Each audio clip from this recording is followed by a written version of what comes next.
Se você está chegando neste vídeo aqui e não assistiu o primeiro, pause aqui, principalmente se você é gestor.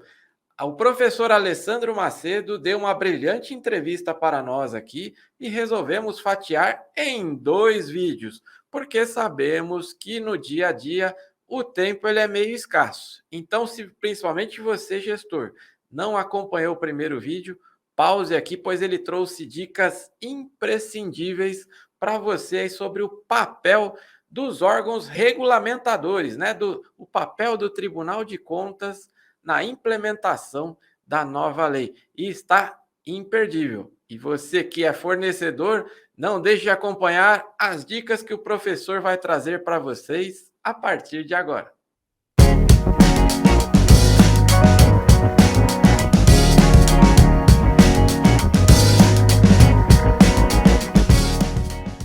Professor, eu vejo aqui você já está desmistificando, né? É importante a nova lei. A gente ministra alguns treinamentos para fornecedor e sempre tem aquela dúvida do fornecedor com relação assim, será que os tribunais, os órgãos de controle, né? Eles realmente vão capacitar os agentes? Você já trouxe essa informação e me chamou até a atenção os 4 meses que você mencionou aí de cursos aí, né? E eu também quero chamar a atenção aqui, professor, para que você fale um pouquinho com relação aí à segregação de funções, né? Segregação de função. O fornecedor, ele sempre fica com essa dúvida, assim, mas será que vão separar isso mesmo? Vai existir essa segregação de função?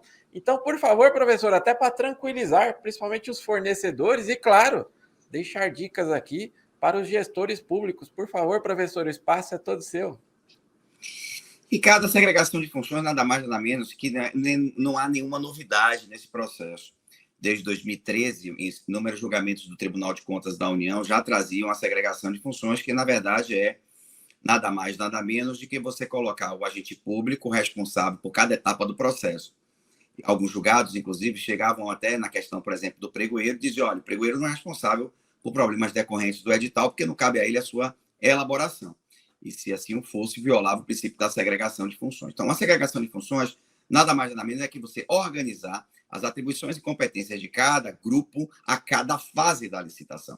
A fase interna, ora, setor demandante, setor requisitante, equipe de planejamento, setor de licitações, que vão fazer esse mapeamento junto ao estudo técnico, documento de demanda, ETP, termo de referência e análise de risco, e a partir da elaboração do edital, e quando a gente publica o edital que inicia a fase externa, aí sim aparece o agente de contratação, o pregoeiro e a comissão, que não devem elaborar os artefatos lá anteriormente citados, ETP, termos de referência, edital, podem colaborar no processo de construção, mas jamais assinarem, não é competência dele, eles pegam o edital pronto, colocam debaixo do braço, sempre desse exemplo, e vão liderar a condução da licitação da fase externa até a adjudicação e homologação, quando ele entrega para a autoridade competente assim fazê-lo, e a partir do momento em que se sagra alguém vencedor, o trabalho deles recua, a gente chama o contratado para assinar o contrato, particular, portanto, e ele será fiscalizado pelo gestor fiscal do contrato.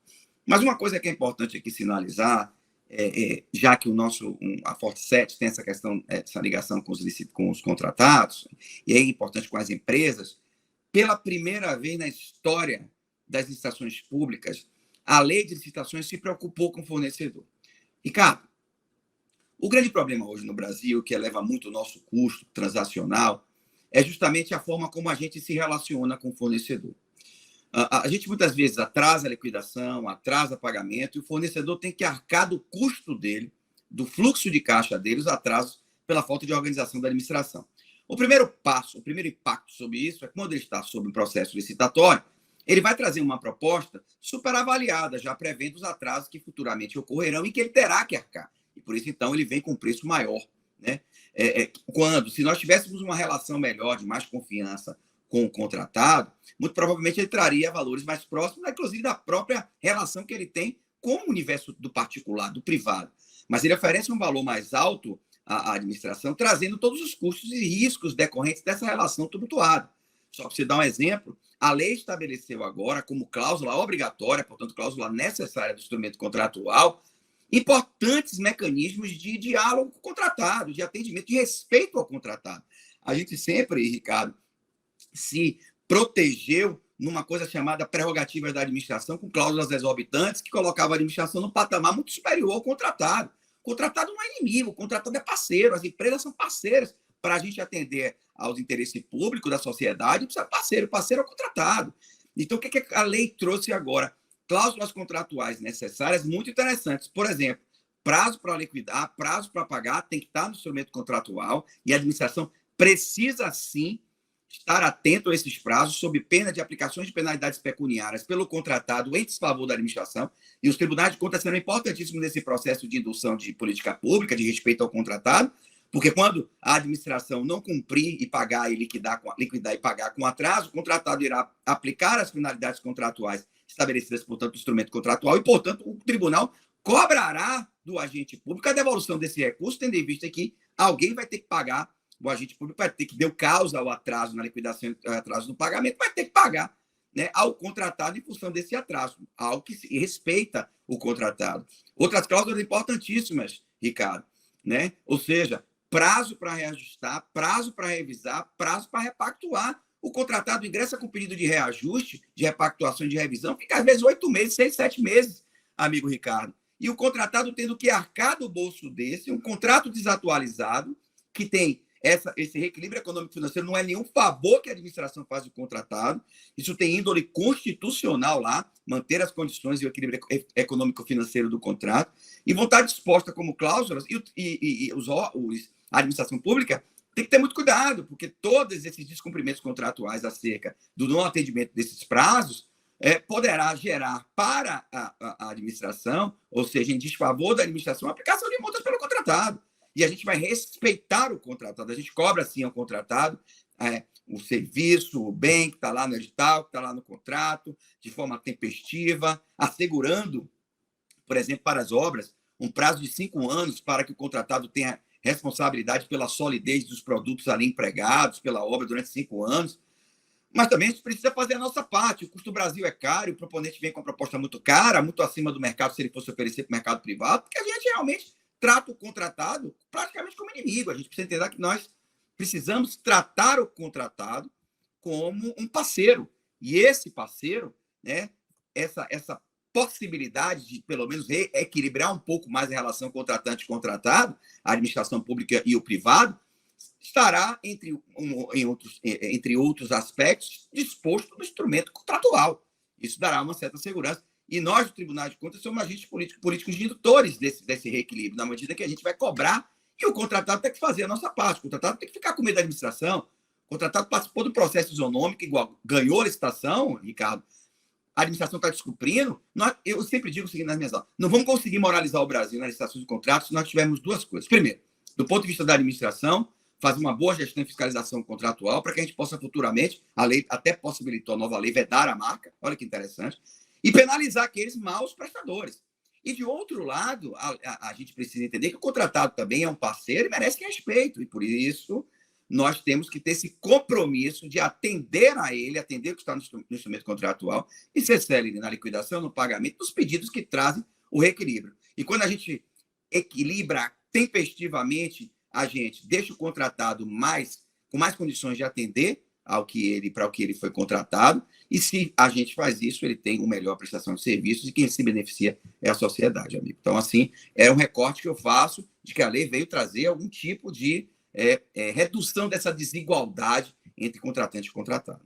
Professor, eu vou pedir até para colocar o carimbo aí do Dica de Negócio. Você, fornecedor que está acompanhando este vídeo até aqui, por favor, volte pelo menos aí 3 ou 4 minutinhos e veja esta aula aí, principalmente você que acha que a lei não trouxe mudança nenhuma. Veja a aula aí que o professor Alessandro Macedo está trazendo aqui para nós sobre as mudanças da nova lei, essa segurança jurídica aí para você, fornecedor. Professor, o tempo não está me ajudando e eu tenho que fazer essa pergunta aqui, porque muita gente deve estar acompanhando aqui este vídeo e, puxa, eu vi alguma coisa do professor recentemente, viu sim, e eu tenho que trazer aqui este momento descontraído aí. Professor, parece que você soltou uma paródia aí que foi parar em tudo quanto é grupo de WhatsApp das licitações. Como foi isso aí, professor? Rapaz, na terça-feira de carnaval, último dia de carnaval aqui em Salvador, eu estava fazendo as leituras, e aí eu estava assistindo um programa local aqui no estado, que todo ano se faz uma seleção da música do carnaval. A música do Léo Santana já estava à frente do processo, né? Zona de perigo, e estava lá estourado aqui em Salvador, na Bahia, no Brasil até, que viralizou inclusive através das redes sociais inicialmente, e ele estava na frente do processo de liderança desse concurso, dessa seleção da música do carnaval. E o grande problema hoje no Brasil é a transição. Né? Até então se esperava uma possível prorrogação, saiu um projeto de lei, mas não deu tempo, eu acho, faltando 10, 15 dias agora, sobretudo depois da manifestação do TCU semana passada.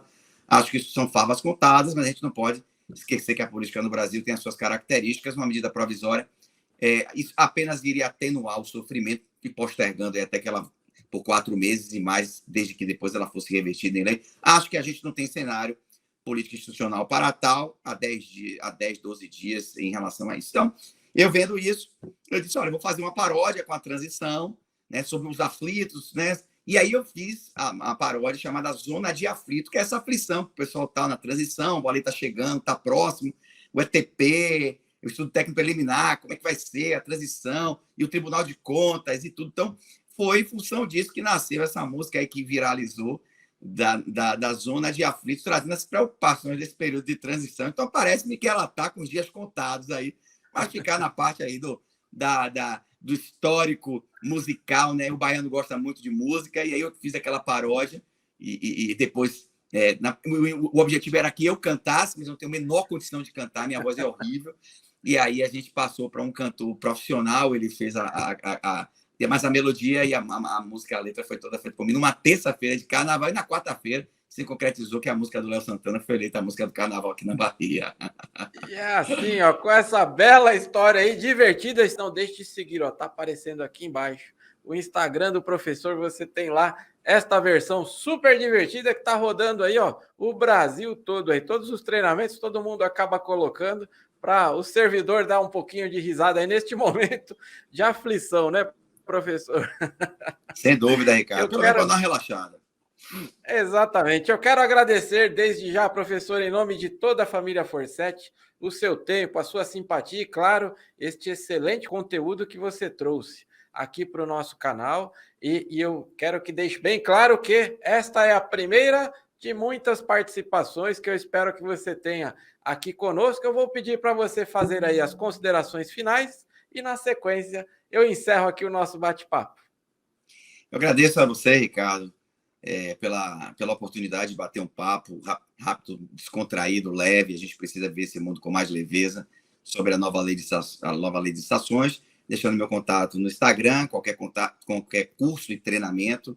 Eu, tanto do ponto de vista dos cursos em aberto, como os cursos em company, que eu adoro dar os cursos em company, são cursos que a gente fecha sempre fala, a porta da prefeitura, da Câmara, do órgão, e discute os seus problemas e o ajuste com a nova lei. São cursos que eu realmente, foram mais de 70 cursos que eu dei nesses últimos 2 anos sobre a nova lei, a maioria deles em company, buscando casar os desafios da nova lei, as suas modelagens, os seus benefícios, as suas preocupações com a estrutura organizacional da administração pública. Então, eu agradeço. Qualquer coisa, estou no Instagram, Alessandro Lade P. Macedo, para cursos e treinamentos, tanto abertos como em company por todo o Brasil. Valeu, Ricardo. Forte abraço a todos e aos nossos queridos amigos que estão aqui nos ouvindo. Muito obrigado, professor. E você, gestor, você ouviu aí, ó, mais de 70 cursos só depois da divulgação aí da nova lei de licitações. Tá esperando o quê? Entre em contato aí com o professor. Professor, com a sua vinda aqui, com essa excelente participação, eu quero reforçar aqui, né, o compromisso que nós temos, e eu sempre digo isso e reforço, que licitação é o nosso negócio. Muito obrigado, professor, e até a próxima. Valeu, querido. Forte abraço.